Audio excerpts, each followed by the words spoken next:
Once a while अगर आप pizza burger भी खा लेते हो कोई दिक्कत नहीं है, लेकिन ये नहीं कि अब वो टेस्ट डेवलप किया तो चावल दाल रोटी सब्जी जो घर का सामान्य भोजन है, जो न्यूट्रिशियस चीज़ है, ये सब छूट जाए और उधर चले जाओ।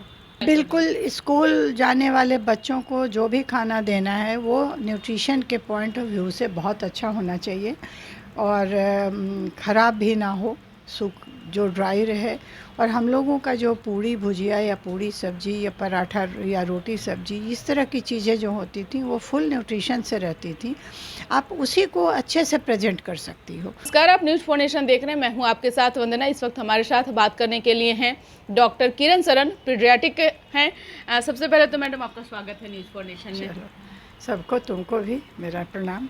देखो, नई चीज़ों को तो अपनाना ही पड़ेगा और पुरानी चीज़ों को थोड़ा देखना तो पड़ेगा ही। पुरानी चीज़ों को छोड़ने का मतलब है कि जो ज़रूरी है उसको आगे बढ़ाना है। तो हम इसको तो बिल्कुल ओपन माइंड से देखना चाहते हैं। आधुनिक तो बनना ही है, अत्याधुनिक नहीं होना चाहिए। हर चीज़ बैलेंस्ड वे में विकास होना चाहिए। निश्चित तौर पे अभी जिस तरह का मौसम है, ऐसे मौसम में अधिकतर लोग स्पाइसी खाना ज़्यादा पसंद करते हैं। खाने के साथ साथ अभी जो कोल्ड ड्रिंक्स वगैरह जो लोग ले रहे हैं, ड्रिंक वगैरह ले रहे हैं, तो उनको आप किस तरह से सजेस्ट करेंगे कि ऐसे मौसम में किस तरह से परहेज करें?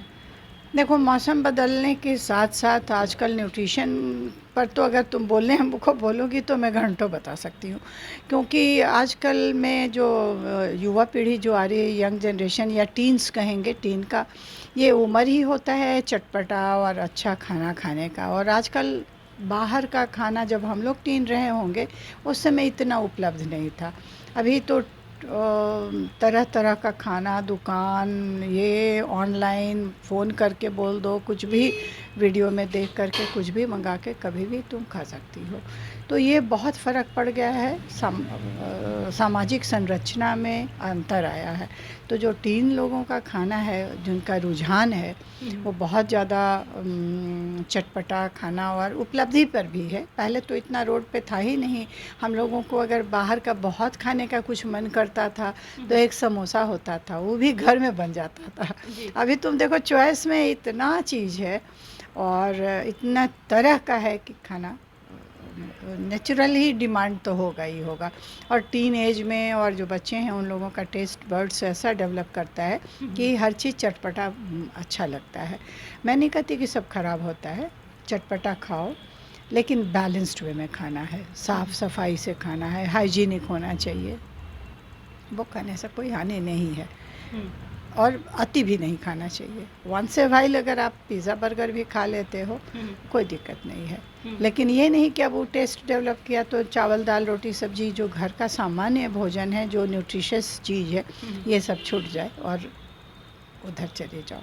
निश्चित तौर पे। लेकिन अगर कोई भी बच्चे अगर क्योंकि स्कूली बच्चे ऐसे होते हैं जिनके लंच में माँ जो होती हैं वो खाना अब डिशेस जो है अलग अलग बना करके देती हैं, तो वैसे में माँओं को भी आप क्या कुछ कहना चाहेंगे कि स्कूली बच्चों को खास तौर से किस तरह का खाना देना चाहिए? बिल्कुल, स्कूल जाने वाले बच्चों को जो भी खाना देना है वो न्यूट्रिशन के पॉइंट ऑफ व्यू से बहुत अच्छा होना चाहिए और ख़राब भी ना हो, जो ड्राई रहे। और हम लोगों का जो पूड़ी भुजिया या पूड़ी सब्जी या पराठा या रोटी सब्जी इस तरह की चीज़ें जो होती थी वो फुल न्यूट्रिशन से रहती थी, आप उसी को अच्छे से प्रेजेंट कर सकती हो उसके मन के टेस्ट के हिसाब से। सिंपल रोटी सब्जी को तुम चाहो तो तुम उसको रोल बना दो, रोल बना दिए, ऊपर से थोड़ा सजा दिए, ज़रा सा केचप लगा दिए, तो बच्चा को भी लगेगा कि अरे कितना बढ़िया हमको रोल मिल रहा है। रोल क्या हुआ? रोटी में लपेटा हुआ सब्जी। हम लोग भी छोटे थे तो रोटी में सब्जी लपेट कर खाते थे, तो सारी चीज़ें उसको मिल जाती हैं। तो मेरा कहना है कि बच्चों के मन के हिसाब से टेस्टी बनाने के लिए आप उसको अच्छा से प्रेजेंट कर दो, बस इतने में बहुत हो जाता है।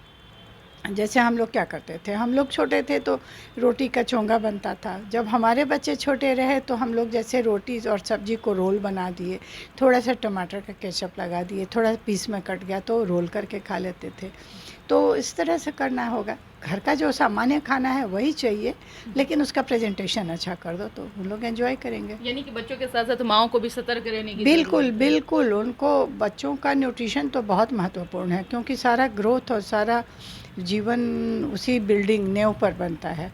तो जब अगर उनका वो शुरू का न्यूट्रिशन अगर गड़बड़ होगा तो आगे के लिए बहुत मुश्किल होगी। निश्चित तौर पे आजकल के मौसम में अधिकतर लोग डायरिया डिसेंट्री से जूझते हैं, खासतौर से बच्चे, जो छोटे छोटे बच्चे हैं, नवजात शिशुओं में भी ये समस्या जो है आमतौर पे देखी जाती है बरसात के मौसम में।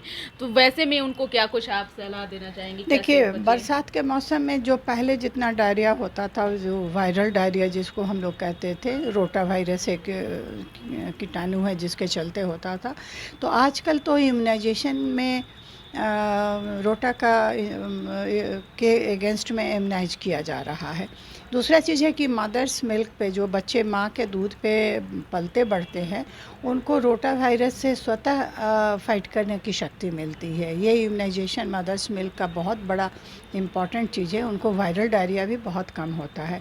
दूसरा है कि अभी तो आज के तारीख में जो थोड़े बड़े बच्चे हैं जो बाहर से खाना पानी पीने लगे हैं, तो हाइजीनिक वाटर का, पानी का जो संक्रमण होता था, अब घर घर गांव-गांव में भी तुमको पानी डीप बोरिंग से और टैंक से और मिल रहा है सबको।